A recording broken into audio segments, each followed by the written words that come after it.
what's up mga gamers? Nilabas ko na naman ngayon si Joehead, the Jungler. Oh, napakalakas na ito, kita mo naman, oh.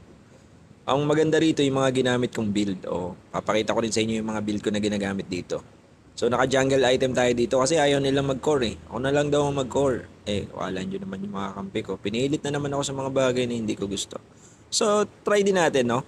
Ito nga pala yung build ko, ha. So, inuna ko dito yung Rapid Boots, tapos sinamahan ko ng Blade of Heptasis, Hunter Strike, Malefic Roar, at saka Rose Gold Meteor. Tapos yung panghuli ko ritong build yung Immortality, para kahit mapatay nila tayo, doble buhay yun eh, syempre. Pabor sa atin yun, no? Lalo na pag naipit ka sa Clash.